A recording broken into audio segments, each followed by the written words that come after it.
Hi everyone, welcome to coffee बीज। तो बात करेंगे मालविका सितलानी के बारे में। मालविका सितलानी बेसिकली एक इन्फ्लुएंसर है और एक यूट्यूबर है जिन्होंने India next top model season 1 में पार्टिसिपेट किया था। वो शो तो वो जीत नहीं पाई, लेकिन हाँ, उस शो से उन्होंने अपनी फेस वैल्यू ज़रूर बना ली थी। उसके बाद जो है मालविका, उस शो में तो बहुत ज़्यादा वो मीन वाइब उससे आती थी और थोड़ी बीची टाइप्स थी। उसके बाद वो 2-3 सालों बाद यूट्यूब के वीडियोस में नज़र आती, जहाँ पे उसने अपना चैनल बनाया था मालविका सितलानी। अब मालविका क्लेम करती है कि अब वो बहुत ज़्यादा चेंज हो गई है, पहले जैसी नहीं है वगैरह वगैरह। लेकिन जितने मैंने उसके ब्लॉग्स देखे हैं या वीडियोस देखे हैं और जितनी मैं उसकी स्टोरीज़ को फॉलो करती हूँ, वो 1% भी चेंज नहीं हुए, उल्टा और वो जो है बिगड़ गई है। बिगड़ गई इन द सेंस कि बदतमीज़ हो गई है, हमेशा रोना गाना करना, हमेशा जिस देश में रहती है उसी देश की बुराई करना। देखो, मुझे भी पता है, आपको भी पता है कि हमारे देश में क्योंकि पॉपुलेशन ज़्यादा है और अभी हम कहते हैं ना, विकसित देश नहीं है, विकासशील देश है, तो डेफिनेटली हमारे देश में है बहुत सारे इश्यूज। उसका मतलब ये नहीं है कि हर बात में कंट्री को ब्लेम करना। कंट्री में कुछ ऐसे भी पार्ट्स है जो कि अच्छे हैं, ये तो इंटायर कंट्री को ब्लेम कर देती है। हमेशा उसका यही रोना रहता है कि आज ये नहीं है, इंडिया की एयर ख़राब है, बहुत ज़्यादा एयर पोल्यूशन है, मेरी बेटी के बाल बढ़ गए थे और इंडिया है इस वजह से जो है बहुत ज़्यादा स्वेटिंग था, जिस वजह से मुझे इतने बाल जो है काटने पड़े वगैरह वगैरह। इस तरीके के सिली रीजंस वो देती रहती है और अजीब ही है, एक बात पे वो टिकती नहीं कभी भी ना। कभी ये एकदम वेजिटेरियन बन जाएगी और बोलेगी कि दूसरों को जज करती है, बेसिकली अपने आप को सुपीरियर दिखाना और दूसरों को नीचा दिखाना, ये इसका काम रहता है।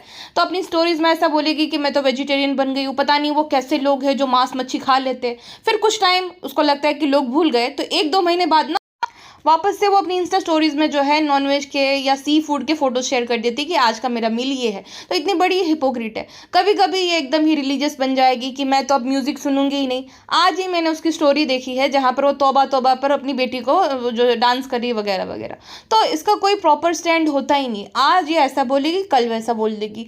फिर ये कहती है कि मैं मूवीज़ वगैरह नहीं देखती क्योंकि वो ना मूवीज़ एकदम प्योर नहीं रहती है और उसमें बहुत ज़्यादा ऐसे गाली गलौज रहता है, फिर इंटीमेसी वगैरह रहता है, तो इस वजह से मैं मूवीज़ वगैरह भी नहीं देखती हूँ और उसमें बहुत ज़्यादा भद्दे शब्दों का प्रयोग किया जाता है। अब इसके हिसाब से इम्प्योर है वो सारी चीज़ें, मूवीज़ वगैरह। लेकिन जब उसको इनवाइट किया जाता है तब चली जाती है, तब प्रमोट भी करती है नेटफ्लिक्स का शो एमिली इन पेरिस। तो ये सब चल जाएगा जहाँ पे उसको पे किया जाता है। और हिपोक्रेट इतनी बड़ी है कि इसके शब्दों का कोई भरोसा ही नहीं। आज ये ऐसा बोलेगी, कल बदल जाएगी और दूसरों को जज करेगी कि पता नहीं कैसे लोग, क्या क्या ये इम्प्योर होता है सारी चीज़ें। अब भाई, आप 10 साल रिलेशनशिप में रहे थे तो रिलेशनशिप भी तो इम्प्योर ही होगी ना। अब चुंबन चाटी ये सब करना, ये इम्प्योर ही हुआ एक तरीके से। आपकी बेटी भी तो है, तो एक प्योर रिलेशनशिप से तो बेटी नहीं होती है, वो कुछ प्रोसेस होती है उसके बाद ही तो बेटी होती है ना। तो आप हिपोक्रेट हो एक नंबर के, जो आप दूसरों को जज करते हो कि इम्प्योर है, ये मैं नहीं करती वगैरह वगैरह। इनकी एक दोस्त है वेरोनिका बहल, वो भी सेम इसकी तरह ही है। कोई भी अगर इससे लॉजिकल आर्ग्यूमेंट करेगा, ये लोगों की सबसे बड़ी दिक्कत ये है। चलो, हर किसी को अपने रिलीजन को प्यार करने का और अपने धर्म की अच्छी बातें बताने का, शेयर करने का पूरा हक होता है और ठीक है, उनकी मर्जी, उनकी चॉइस है। बट दूसरे के रिलीजन को इम्प्योर बोलना और दूसरे के रिलीजन को बुरा बोलना, ये तो गलत है ना। एक साइड पे आप अपने आप को वेल एजुकेटेड सोबो मॉम बोलते हो, दूसरी साइड एकदम गवार वाली बात कर देते हो, तो ये तो सही बात नहीं है ना। अब ये तो इनकी डे टू डे हिपोक्रेसी की बात होगी। अभी रिसेंटली ना 1-2 दिन पहले इसने ब्लॉग अपलोड किया था, शायद परसों ही मुझे नोटिफिकेशन आया था, लेकिन मैंने देखा नहीं था। फिर मैं रेडिट पे थ्रेड पढ़ा, वहाँ से मुझे पता चला। अब वो एग्जीक्यूटिव असिस्टेंट की पोस्ट के लिए स्टाफ हायर कर रही थी, जिसकी वजह से शायद से इंटरव्यू वगैरह देने आए थी बहुत सारे लोग। अब ये जो है अपने ब्लॉग में ये रोना गाना करती है कि पता है इंडिया में ना बहुत ज़्यादा अनस्किल्ड लोग हैं। इंडिया में लोगों को बहुत सारी चीज़ें पता ही नहीं रहती है। आप यूरोप में देख लो, आप यूएसए में देख लो, वहाँ पे बहुत ज़्यादा वेल मैनर्ड और वेल बिहेव और एकदम प्रॉपर स्किल जिस फील्ड में है उस फील्ड की प्रॉपर उनको नॉलेज रहती है। इंडिया में ये सब चीज़ें नहीं होती। दूसरा कि भाई, जब मैं उनको इलाइट ब्रांड के साथ उनका हमारा कोलैबोरेशन वगैरह होगा तब कैसा लगेगा। और बहुत सारे लोग से तो बहुत ज़्यादा बदबू आती है पसीने की, मतलब स्वेटिंग की बदबू आती है, बहुत ही बकवास बॉडी ऑडर रहता है, बहुत ही गंदी स्मेल आती है।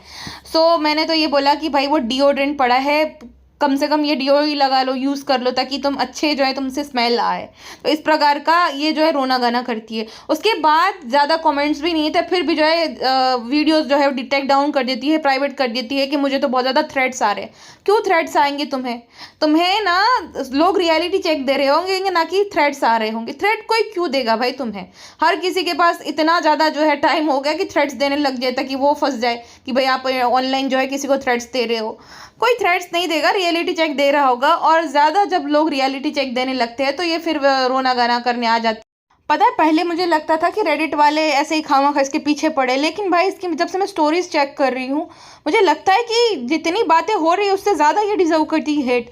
और इतनी ज़्यादा हिपोक्रेट, इतना रोना गाना, इतना दूसरों को ये ना ब्रेड को लेकर भी रोना गाना करती है। कुछ टाइम पहले ये यूरोप या यूएस से कहीं पे तो गई थी, तो प्लेन में बैठे हुए ये क्या कहती है, वाह कितनी ज़्यादा क्रिस्पी एंड क्रंची एयर है, मतलब क्लियर एंड क्रिस्पी एयर है। अरे भाई, तुम जब प्लेन में बैठे हो तो तुम्हें एयर कहाँ से आने लगी? बाहर जाकर कोई जो है बोले तो समझ भी आता है कि वाह यहाँ बहुत ज़्यादा ताज़ी हवा है, तब कोई समझ भी सकता है कि चलो ठीक है ये गई है। तब तुम्हें प्लेन में बैठे बैठे कैसे फील हो गया कि एकदम क्रिस्पी एंड क्लियर एयर है? तो इतना ज़्यादा ये फेक चंदे इतने ज़्यादा फेंकती रहती, और आए दिन इसका जो है यही रोना गाना रहता है कि मैं इंडिया में कैसे अपनी बेटी को पढ़ाऊँ, मैं कैसे इंडियन जैसे इंडिया ऐसा वगैरह वगैरह। स्पेशली ये टारगेट करती है कंट्री को कि ऐसा ऐसा ऐसा। अब रिसेंटली जब दिलजीत दोसांझ पर एंड्रू टेट ने कमेंट पास आउट किया था कि इंडियंस जो है उससे करी की स्मेल आती है, यानी कि हमारी जो ये सब्जी वगैरह रहती है उसकी स्मेल आती है मसालों की, तब बहुत सारे लोग ऑफेंड हो गए थे कि कैसे उसने बोला। लेकिन इसकी बातों पे कोई ऑफेंड नहीं होगा, जो कि इंडियंस को ही बोलते हैं कि इतनी गंदी बदबू आती है। यूरोप के लोग जो है बहुत ही अच्छे जो है उनसे स्मेल आती है। यूरोप और यूएसए के लोगों की ओरल हाइजीन के बारे में भी आप बात करिए, अगर आपको इतना ही पता है तो, है ना? ये तो आपको पता ही होगा। ये इस बात को लेकर भी रो रही थी कि वो जो जेट स्प्रे रहता है ना, वो वॉशरूम में नहीं था यूएसए में। मुझे तो स्प्रे की आदत है, मैं नैपकिन यूज़ नहीं कर सकती हूँ, तो वहाँ पे इंडिया याद आता। बट जब ऐसी बात आती तो कहते अरे मैं तो बहुत बड़ा एहसान कर रही थी, मैं तो हायर कर रही थी स्टाफ, लेकिन फिर भी लोग मुझे ही सुना रहे हैं। अरे भाई, तुम स्टाफ हायर कर रही हो तो तुम अपने तक ये बात सीमित रखो ना। और पहली बात तो तुम कितना पे करोगी उसको? हाँ, यूरोप और यूएसए के लेवल का तुम पे तो करोगी नहीं उनको, 25-30 हज़ार रुपये पे करोगी। उसमें तुम्हें जो है एकदम चाहिए कि भाई टिप टॉप होकर आए, मर्सिडीज़ में बैठ कर आए ताकि उनसे स्मेल ना आए। अरे भाई, 25-30 हज़ार में अगर कोई अनस्टेबल जॉब ढूंढ रहा है, अनस्टेबल ही हुई क्योंकि इन्फ्लुएंसर का कोई परमानेंट जॉब नहीं है, परमानेंट रेलिवेंसी नहीं है। अगर इनकी रेलिवेंसी ख़त्म हो गई तो फिर वो लोग जो है सारे स्टाफ को जो है फ्री कर देते हैं।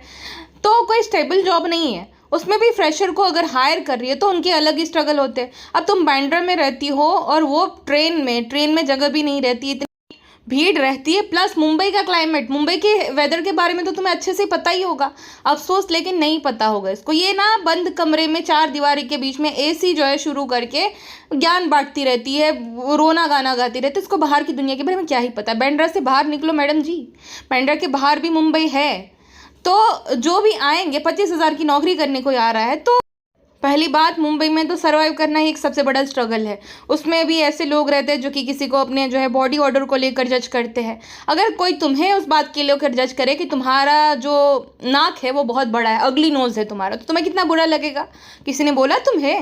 और अगर कोई बोलेगा भी तुम्हारी अगली नोज के बारे में, तुम रोना गाने का शुरू कर दोगी अपनी स्टोरीज में, oh my god this is 21st century guys, still they are body shaming me, they are doing this that, body shaming me, I mean come on guys. जब खुद पे आ जाता है तो विक्टिम कार्ड प्ले करने लगती है। और ये इंडियंस को अनस्किल कहती है कि इंडिया में स्किल की कमी है, लेक ऑफ स्किल वगैरह वगैरह, तो उसमें आप भी शामिल हो जाते हो। क्योंकि आपके चैनल पे मैंने देखा कि सेम ही कैटेगरी के वही बोल्ड एंड न्यूट्रल लुक से है, बोरिंग से। आप कुछ नया करती ही नहीं हो, आप ये कहती हो कि मुझे यही करना, दूसरे चैनल पे जाके देखो। तो ये क्या हो गया? एक अगर मेकअप आर्टिस्ट है या तो एक मेकअप इन्फ्लुएंसर है तो उनको तो सब कुछ करना चाहिए ना, कलर्स वगैरह के साथ भी, है ना, नए नए डिफरेंट लुक्स क्रिएट करने चाहिए। आप तो वो नहीं करती हो, सेम वही बोरिंग से मेकअप लुक आप क्रिएट करती हो और दूसरों को अनस्किल कहती है। वाह अरे मैडम हिपोक्रेट। और अगर कोई इसको कहता है तो बोले मुझे अनफॉलो कर दो, उसकी ऑडियंस को है ना ये अनहैप्पी और टॉक्सिक कहती है। ये दीपिका कक्कर ही है, ये बांद्रा वर्जन दीपिका कक्कर का, एक दूसरे को तगड़ा कंपटीशन दे ही है। ये मैं बोलूँगी ये 2 कदम आगे ही जाएगी दीपिका के, क्योंकि जितना रोना गाना करती है उतना दीपिका नहीं करती। दीपिका अपने जो है वाली आवाज़ से लोगों को परेशान करती है, ये इसका तो अलग ही सीन चलता है भाई। और ऐसे बिहेव करती है जैसे कि ये ना बचपन से ही जो है फॉरेन कंट्री में रह रही थी और अब 2-3 साल से, जैसे 2-3 साल भी नहीं, कुछ महीनों से जैसे इंडिया में शिफ्ट हुई है, इंडिया का ये इंडिया का वो। अरे भाई, अगर तुम्हें इतना ज़्यादा तुम्हें परेशानी है इंडिया से, तो और तुम कैपेबल भी हो, अगर अफोर्ड कर सकती हो तो जाकर शिफ्ट हो जाओ ना यूरोपियन कंट्री में, या तो यूएस अमेरिका के किसी भी कंट्री में। शिफ्ट क्यों नहीं होते हो? शिफ्ट कैसे होंगी? वहाँ पे फोमो होगा ना।